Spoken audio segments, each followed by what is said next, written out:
Guys welcome to our channel Africa Angel. మన ఛానల్ని కొత్తగా చూస్తున్నట్లయితే ప్లీజ్ లైక్ చేయండి, షేర్ చేయండి అండ్ సబ్స్క్రైబ్ చేసుకోండి.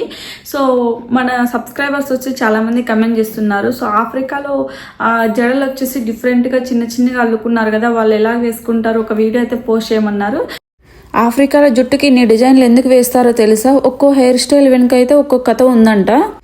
మన ఇండియాలో డ్రెస్సింగ్ బట్టి ఎలా ఐడెంటిఫై చేస్తామో వీళ్ళు వచ్చేసి హెయిర్ స్టైల్ బట్టి ఐడెంటిఫై చేస్తారంట.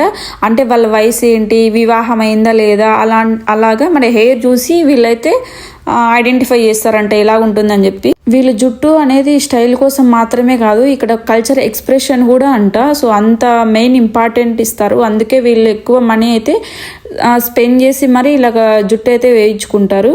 వీళ్ళు వచ్చేసి పెళ్లి కూతుర్లకు వచ్చేసి కలర్ఫుల్గా బీడ్స్ అయితే వాడతారు. బీడ్స్ వచ్చేసి మనం దండలు ఎలా వేసుకుంటాం కలర్ఫుల్ బీడ్స్, వీళ్ళైతే హెయిర్స్కి అయితే కలర్ఫుల్గా అయితే వేసుకుంటారు. సో బీడ్స్, ఆర్నమెంట్స్ ఎక్కువగా ఉపయోగిస్తారు వీళ్ళ హెయిర్ స్టైల్ కోసం. మన ఇండియాలో గోల్డ్ ఎంత ఫేమస్సో వీళ్ళకి వచ్చేసి ఆఫ్రికాలో brides, crowns and hair styles చాలా అయితే ఫేమస్ ఉంటుంది. ఒక హెయిర్ స్టైల్ వాళ్ళు తయారు చేయడానికి అయితే చాలా టైం అయితే తీసుకుంటారు అండ్ ఓపిక కూడా చాలా ఉండాలి. కానీ ఒక్కసారి వీళ్ళు ఇలా వేసుకున్నారంటే రోజు వేసుకునే పని లేదు. వీళ్ళు వీక్లీ వన్స్ కానీ ట్వైస్ కానీ అలాగైతే చేంజ్ చేసుకుంటారు. సో డైలీ అయితే చేంజ్ చేయరు. ఇక్కడ వేసే పద్ధతి చూస్తుంటేనే అర్థమవుతుంటుంది ఎంత ఓపిక ఉండాలని చెప్పి. ప్రతి చిన్నది తీసుకొని వాళ్ళు ఇలాగా ఒక సైడ్ అల్లుకుంటూ వస్తున్నారు చూడండి. మనం మొత్తం హెయిర్ స్టైల్ మొత్తం ఒకలాగా వేసుకునేకే ఇబ్బంది పడతాము. వీళ్ళు అలాంటిది ఇలాగ చిన్నగా ఎంత ఓపిక ఎలా వేసుకుంటారో. సో వీళ్ళకి వచ్చేసి హెయిర్ అనేది గ్రోత్ ఉండదు ఎక్కువ. ఆఫ్రికాలో చాలా మందికి ఎక్కువ కర్లీ హెయిర్ అయితే ఉంటుంది. సో అందువల్ల వాళ్ళకి జుట్టు ఉన్నా కూడా కొంచెం ఎక్కువ అయితే కనిపించదు. వీళ్ళకైతే మోస్ట్లీ హెయిర్ గ్రోత్ అయితే ఇక్కడితోనే స్టాప్ అవుతుంది. సో ఇంతకన్నా లాంగ్ ఉండే వాళ్ళని అయితే నేను ఎక్కువ చూడలేదు. సో ఈ కర్లీ హెయిర్ ఉండడం వల్ల ఏమంటే వాళ్ళకైతే బ్రేకేజ్ ఎక్కువ ఉంటుంది అండ్ డ్రైనెస్ కూడా ఉంటుంది చూడండి.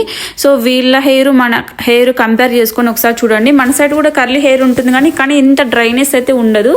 సో గ్రోత్ కూడా చాలా తక్కువ. అందుకని చెప్పి వీళ్ళు ఎక్స్ట్రాగా అయితే ఆ హెయిర్ తీసుకొని వాళ్ళు ఇలాగా అటాచ్ చేయించుకుంటారు. అక్కడ బ్లాక్ కనిపిస్తున్నాయి చూడండి, అవి థ్రెడ్స్ లాగా అయితే వస్తాయి చాలా జంపుగా. సో అంతా వల్లేసి కింద అవి వెళ్ళకోకుండా అయితే హోల్డ్ చేసుకుంటారు. సో దాంతోనే డిఫరెంట్ హెయిర్ స్టైల్స్ అయితే వేసుకుంటారు.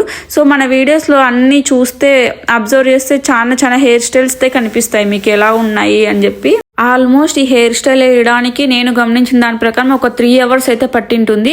సో ఇది కూడా వేయడం ఎంత నీట్గా వేస్తున్నారు చూడండి. ఒక్క హెయిర్ కూడా అటు ఇటు వెళ్ళకోకుండా.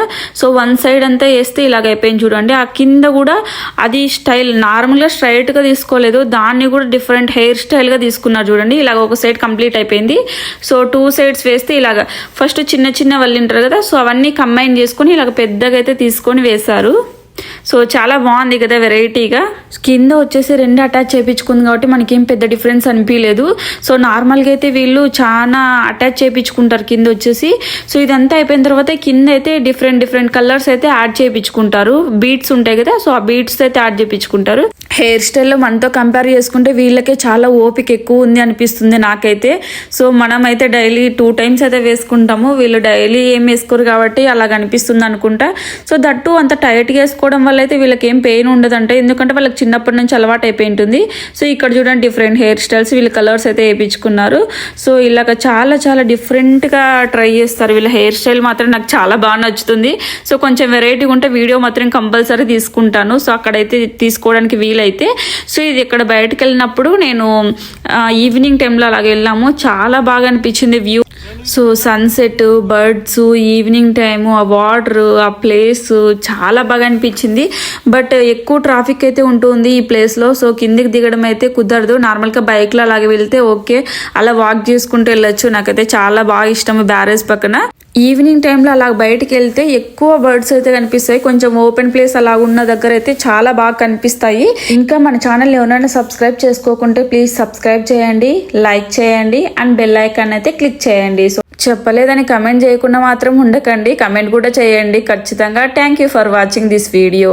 నెక్స్ట్ వీడియోలో ఒక మంచి కాన్సెప్ట్తో అయితే మేము ముందుకు వచ్చేస్తాను.